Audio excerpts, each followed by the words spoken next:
You found it. Your home for the best content on your favorite team, the Fighting Tigers of LSU. Do us a favor, subscribe to the channel, leave your comments below, and be sure to smash that like button.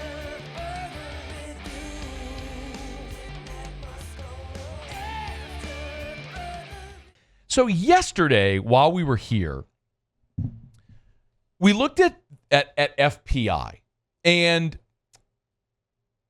I feel like every time we talk about FPI, I have to throw out this caveat. I don't know. FPI isn't the be-all, end-all. It is just a metric that some people use and lean on. Like, we've just come to accept that that's a reputable source that we go to for an opinion, for an objective computer-based opinion. So the contrast of that would be something subjective. Well, this certainly qualifies.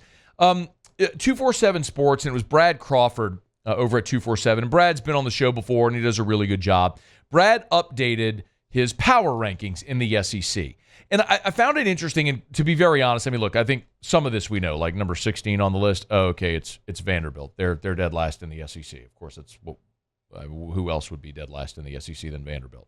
So Vanderbilt 16, and then a bunch of coaches fighting for their jobs. You know, if it's, well, I should say Jeff Lebby at 15 as a first-year head coach, and then, you know, Arkansas at 14, Sam Pittman could very well be on the hot seat. You know, South Carolina and Shane Beamer at 13. You get the picture.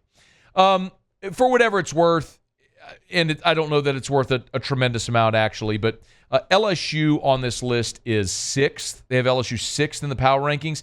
And the way they stack it is Georgia 1, Texas 2, Ole Miss, Bama, Missouri, LSU. Then after LSU is Tennessee at 7. So all that preamble, because of what we talked about with FPI, where, if you remember, the thing that just jumped off the page at me with the FPI is how much that metric loves the Oklahoma Sooners.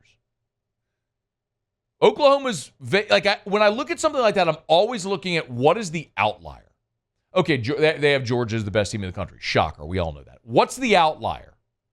Well, the outlier was Oklahoma. You know, post-spring, way too early top 25s, we went through a handful of them yesterday. They got Oklahoma at 16, at 23. Like, I look at FPI, and they got Oklahoma 8th in the country, the 8th best team in America, with the 8th best odds of winning the national championship, which tells you there's a giant variance potential with Oklahoma. They had 4 games among the most impactful on the college football season in the playoff involving Oklahoma. Meaning that's a team that's going to play some really thin margin games, and whether it's, you know, in those 4 games, if you go 4-0, 0-4, or anywhere in between, it's going to determine whether that's an 11-win team or a 7-win team. Anyway, all that to say, here's another subjective spot that doesn't think much of Oklahoma. Remember, I told you FPI has Oklahoma the 8th best team in a country. 247 in their SEC power rankings has Oklahoma the 8th best team in the SEC. Georgia, Texas, Ole Miss, Bama, Missouri, LSU, Tennessee, Oklahoma, A&M 9, followed by Kentucky, Auburn, Florida at 12, and then, you know, what I just mentioned, South Carolina, Arkansas, Mississippi State, and Vandy. As I was scrolling through this, I started to think, when I look at a list like this, I kind of think to myself, okay, well, where's the outlier? Why are they projected where they are? And who's maybe someone that's overvalued or undervalued? And Oklahoma, I understand why humans look at Oklahoma and aren't super pumped. Do you realize Oklahoma has the 3rd toughest strength of schedule in America this year? That's a pretty good reason why humans, Vegas, are looking at Oklahoma going, yeah, 7.5. 3rd toughest strength of schedule in America. That'll do it. For what it's worth, LSU strength of schedule right now, going into the season, 25th.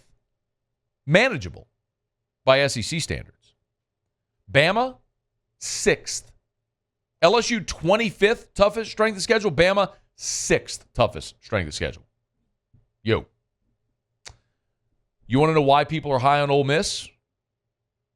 All those transfers, big part of it, no doubt. Lane Kiffin, you get Jackson Dart back, good season last year. Build on it. Walter Nolan transfers, everything.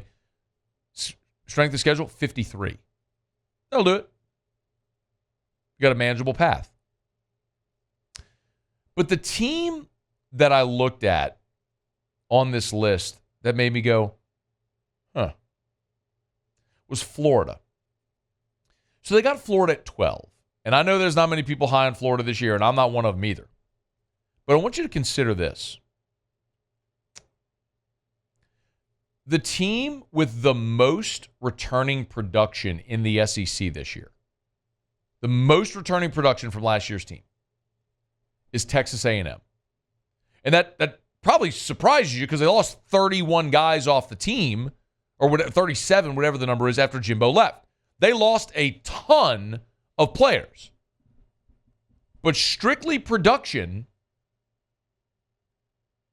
they're 18th in the country, best in the SEC. Most returning production of any team in the SEC. The second most returning production, Florida.